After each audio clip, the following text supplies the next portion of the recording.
Vous êtes les vrais fans des Scoop FM, la neutralité réelle. Mesdames, Messieurs, bonsoir et bienvenue dans notre édition du journal. Modeste Wanika, je suis à sa présentation. Christian Mouchampa assure la supervision générale. Steve Michel tient la manette technique. D'abord, les titres du journal. Le ministre de la Communication et porte-parole du gouvernement, Patrick Muyaya, qualifie les récents discours du président rwandais Paul Kagame, où il parlait de la question des FDLR et des réfugiés congolais au Rwanda, d'une gesticulation et non fondée car il n'a jamais donné un nombre exact. Vous le suivrez dans ce radio-journal. Autre titre dans notre journal, les juges du tribunal militaire des garnisons de Kinshasa à Gombe ont clôturé l'instruction du procès sur la tentative du coup d'État en République démocratique du Congo. La situation sécuritaire en République démocratique du Congo, en particulier dans l'est du pays, figurait en tête de l'ordre du jour du Conseil des ministres tenu ce vendredi 16 août 2024 à la cité de l'Union africaine. Cette réunion présidée par la chef du gouvernement Judith Suminwa Tuluka a également abordé des questions de santé publique ainsi que des sujets sociaux et économiques majeurs. Suivez. Le Conseil des ministres s'est réuni dans un contexte marqué par des tensions accrues dans l'est du pays. À cet effet, plusieurs provinces, notamment celle du Nord Kivu et de l'Ituri, continuent de faire face à des violences persistantes alimentées par des groupes armés. Ces conflits ont engendré des déplacements massifs des populations, exacerbant ainsi la crise humanitaire. C'est dans ce cadre que les autorités congolaises cherchent à renforcer les mesures de sécurité pour stabiliser la région et assurer la protection des civils. En outre, le Conseil a porté une attention particulière aux défis sanitaires auxquels le pays est confronté. Le secteur de la santé en République démocratique du Congo reste vulnérable avec des épidémies récurrentes et des infrastructures médicales limitées. Les ministres ont discuté des stratégies à mettre en œuvre pour améliorer la réponse sanitaire, notamment à travers le renforcement des systèmes de santé et la vaccination des masses contre maladies endémiques. Parallèlement aux questions sécuritaires et sanitaires, les discussions ont également couvert des aspects socio-économiques cruciaux pour le développement du pays. Les ministres ont abordé les réformes économiques nécessaires pour stimuler la croissance, réduire la pauvreté et améliorer les conditions de vie des Congolais. Les efforts pour relancer l'économie nationale, particulièrement après les répercussions de la pandémie de Covid-19, ont été au centre des débats. Il convient de noter que cette session du Conseil des ministres est tenue à l'absence du président de la République, Félix Antoine Tshisekedi Tshilombo, qui est actuellement à Harare, au Zimbabwe. Le chef de l'État participe au 44e sommet de la communauté de développement d'Afrique australe, SADC, un rendez-vous régional crucial pour des questions de coopération et de développement dans la sous-région. Le gouvernement de la République démocratique du Congo s'apprête à organiser dans les prochains jours les États généraux de la justice. Ce dossier porté par les ministres d'État, ministre de la Justice et garde des Sceaux, Constant Mutamba, a été présenté vendredi 16 août 2024 lors de la 9e réunion du Conseil des ministres tenue sous la direction de la première ministre Judith Suminwa Tuluka. Gracia Akelmali nous donne les détails. D'après le numéro 1 de la justice congolaise, ces assises n'ont pas encore des dates précises fixées qui aura pour thème principal pourquoi la justice congolaise est-elle qualifiée de malade, quelle thérapie face à cette maladie. À en croire cette source, ces assises qui se dérouleront en 2 phases, l'objectif poursuivi est d'impliquer tous les acteurs à la base en vue d'apporter des réformes profondes. Conscient du rôle majeur que joue la justice dans la stabilité des institutions et la consolidation de la paix, car la justice élève une nation, il attend engager un processus de réforme partagé par tous les acteurs à l'issue des États généraux de la justice, d'après le compte rendu du Conseil des ministres.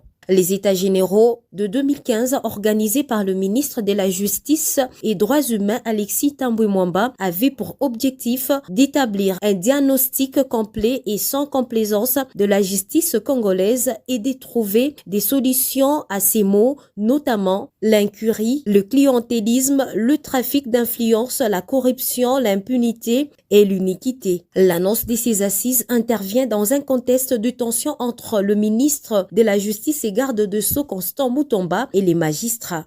Le ministre de la Communication et porte-parole du gouvernement Patrick Muyaya qualifie les récents discours du président Paul Kagame où il parlait de la question des FDLR et des réfugiés congolais au Rwanda d'une gesticulation et non fondée car il n'a jamais donné un nombre exact. Suivez un extrait choisi par votre rédaction. À la question de monsieur. Je vais rapidement répondre à la question de M. Moulegwa tout à l'heure sur les gesticulations du président rwandais. On dit monter, monter, il en restera toujours quelque chose.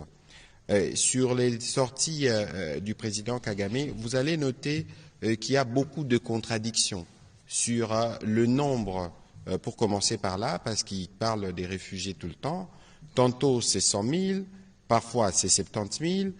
Aujourd'hui, il parle de 130 000, mais tout ça, c'est illustratif justement du mensonge qui les caractérise, parce que comment expliquer que nous accumulons de masse des déplacés internes de l'ordre de 3,5 millions et qui continuent de dire qu'il y a des Congolais qui traversent la frontière pour aller chez lui. C'est totalement faux, mais c'est dans son narratif habituel. Et d'ailleurs, je dois rappeler que sur cette question spécifique des réfugiés, en novembre de l'année dernière, nos experts et ceux du Rwanda se sont mis d'accord sous des auspices des HCR à la suite de la réunion qu'il y avait eu à Genève entre les ministres Lutundula à l'époque et son homologue rwandais, qui avait plafonné les chiffres des réfugiés congolais évalués à peu près 82 000, qui sont là d'ailleurs depuis plusieurs années au Rwanda du fait des gesticulations rwandaises en République démocratique du Congo. Donc c'est un faux fuyant comme il a l'habitude de le faire. Sur la question des FDLR, vous savez que le président de la République l'a dit que nous devons parler avec le Rwanda. Son Excellence, Madame la ministre des Transports de la province du Haut-Katanga, Lorraine Lusamba Kazadi, a reçu en audience les responsables de l'entreprise des transports Moulikap. Suivez ces reportages. Il y a beaucoup d'accidents. La vitesse. Le prix du transport des passagers, la limite de vitesse. Voilà quelques-unes des questions à l'agenda de la séance de travail ce vendredi 16 août 2024 de la ministre provinciale du Transport et Voies de Communication et le directeur chargé de la logistique de la société de transport en commun, Moulikap. Lorraine Lusamba Kazadi a aussi invité les responsables de la société de s'y pencher sérieusement pour ne pas exposer leurs clients aux accidents. Didier Mouland Kamand, directeur en charge de la logistique de Moulikap. Nous avons été invités au ministère de l'économie, du tourisme et du transport pour des questions relatives au secteur d'activité qui est le nôtre. Et les points qui ont été évoqués lors de la réunion, c'était des points concernant les aspects relatifs à la vitesse, la problématique de la vitesse, la problématique des accidents et la problématique des prix. Et lors des discussions avec l'autorité, il a été convenu que nous puissions approfondir la question de telle manière à ce que la problématique des prix des accidents ainsi que celle de la vitesse puisse connaître, on va dire, une réflexion profonde afin de pouvoir soulager la population au mieux. Le respect du code de la route par les conducteurs est à observer, a précisé la ministre des Transports dans le Haut-Katanga, qui s'est engagée en collaboration avec ses partenaires à réduire sensiblement le cas d'accident de circulation dans la province. Les juges du tribunal militaire de garnison de Kinshasa-Gombe ont clôturé l'instruction du procès sur la tentative du coup d'État en République démocratique du Congo à l'audience du vendredi 16 août. Une fois de plus, Gracia Akilmali nous fait le point.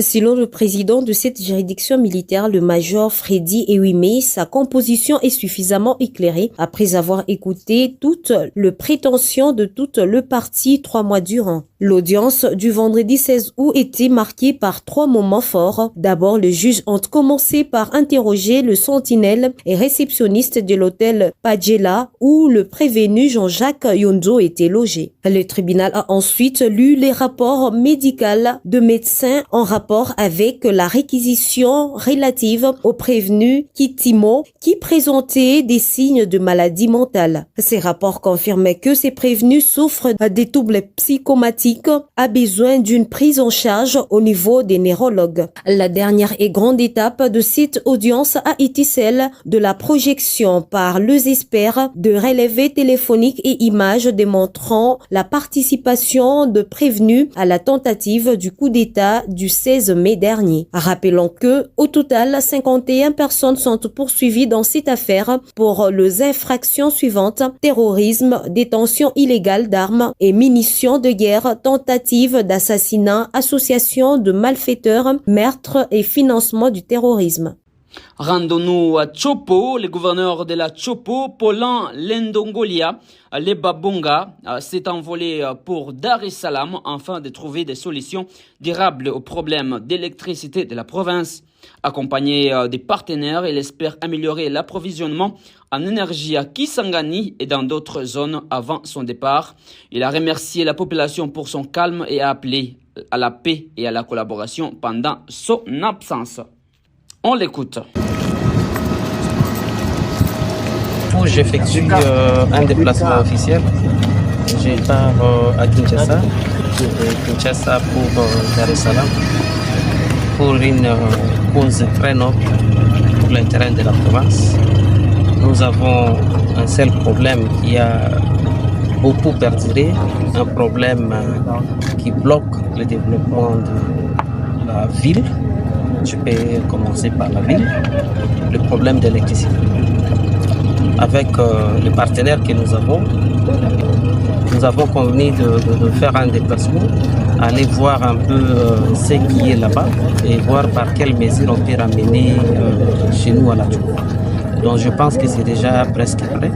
Nous nous battons pour que cette épine-là soit en tout cas éjectée. En tout cas, j'apprécie d'abord mes frères et sœurs de la Chopo. Je les remercie d'avoir entendu aussi mon appel de la paix. J'ai fait un déplacement. Je pense que la paix que nous avons aujourd'hui va évidemment demeurer, même pendant mon absence. Je les appelle à la collaboration, au respect mutuel et à vivre ensemble. Et c'est par cet élément de la Chopo que nous clôturons notre radio-journal. Mesdames, Messieurs, vous nous suivez de partout où vous êtes dans le monde. J'étais Modeste Rwanika à la présentation de cette édition de 19h.